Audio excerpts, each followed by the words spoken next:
wow, that really wasn't in focus. Anyway, it's the end of another era of Doctor Who. Jodie Whittaker's 13th Doctor has regenerated, so let's talk about her final story. Now, in my previous video, if you've seen it, I spoke about what I liked and what I, let's be honest, mostly disliked about this entire era that has just gone. However, let's specifically review her final story. Now, I've got to be honest, like with the rest of the Jodie Whittaker era, there were things in this episode that I enjoyed, but there were also things that I really fucking didn't. When we think of, particularly in the new series, the last story of a Doctor, it tends to feel like a summary of their entire era. It feels like a compilation, like their greatest hits, that sort of thing. And this is no exception. This definitely feels like that. And if you have seen my previous video, you will know that that's not necessarily a good thing with this one. Now, the thing is, there are, like I say, some good moments in this, but the main problems that I have with the Chibnall era are still prevalent in this story. You've got really shoddy, exposition heavy dialogue. You've got plots that are too convoluted yet paper thin and are resolved really quickly. You've got things that are set up that seemingly go nowhere. You've got things that end with a little bit of a whimper, and yet you've also got some ideas there that are genuinely fantastic, but they almost feel misplaced. Should I get the positives out of the way? I'll get the positives out of the way. So, first and foremost, the nostalgia references. Spoilers, by the way, but I'm assuming people who are watching this have seen the episode already. So in this episode, you get references to a plethora of Doctor Who stories from the past, both classic and modern era. Not only that, you also, as we already knew, you get appearances from the likes of Tegan and Ace, but that is not all. You also get a cameo appearance from a load of different Doctor Who companions, including Ian, Joe Grant, Mel Bush, as well as cameos from David Bradley as the First Doctor, Peter Davison, Colin Baker, Sylvester McCoy, Paul McGann, and also from this era, Joe Martin. And I've got to say, the scenes with those classic Doctors in particular were the fucking highlight of the story. That moment where you see them on that sort of cliff edge and they're swapping in between one another, that was genuinely brilliant. To see those Doctors again on screen, and with particularly Peter Davison and Sylvester McCoy, they get some great moments with Ace and Tegan. There's an in-story reason, it's a bit stupid, but they have them. But either way, those moments were fantastic, and for me as a classic fan, I absolutely loved them.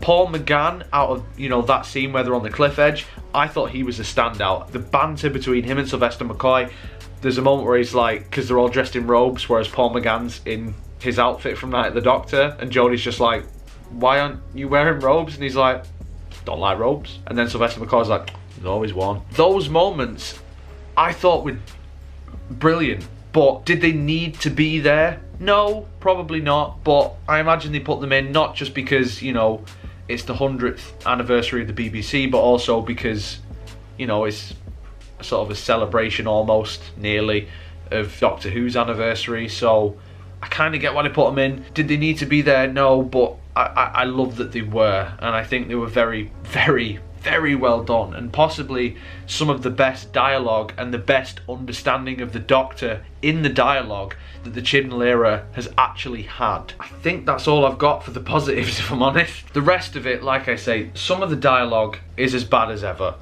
Some of the plot points as messy as ever. Like, you've got several different plot points going on in this episode, and to me, I'm just thinking, this isn't one episode. Admittedly, this is a longer episode, it's 90 minutes, which is essentially, for the new series, or the Colin Baker era, a two-part story. But there's still way too much going on. This could be a series. This, if you broke it down, could have been Flux.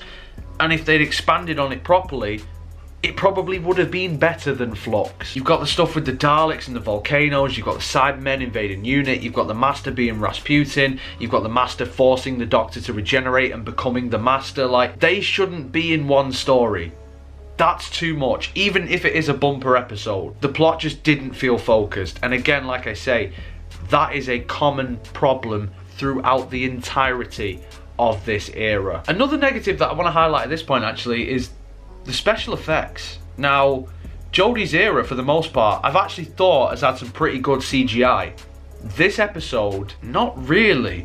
I've seen a lot of people talk about the regeneration scene itself and say like, oh my god, it looks gorgeous.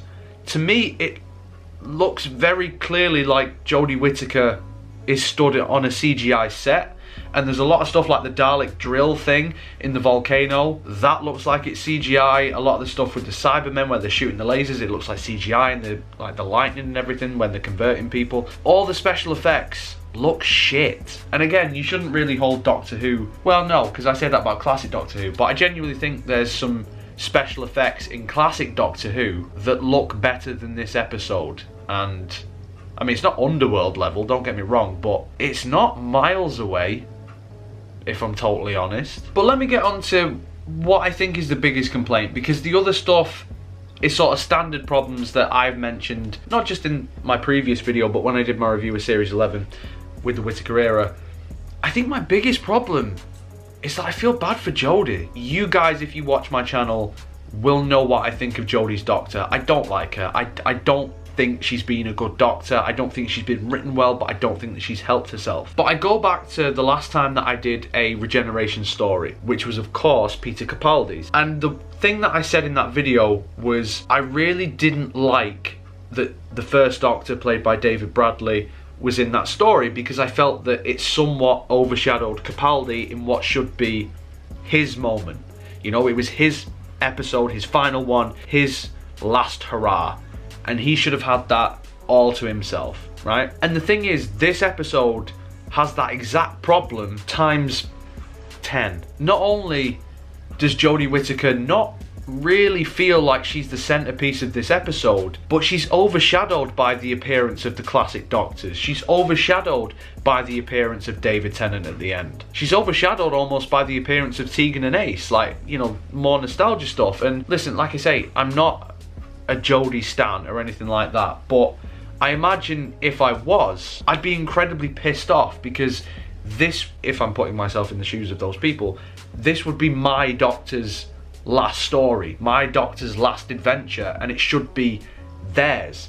And it doesn't feel like it's Jodie's last story. It feels like an anniversary special with a regeneration tacked on at the end. And I don't think that's right. Even as someone who doesn't like her Doctor, I feel like she deserved better than that. And the thing is, throughout her entire era, it's been a controversial era of Doctor Who. Let's not pretend that it hasn't been.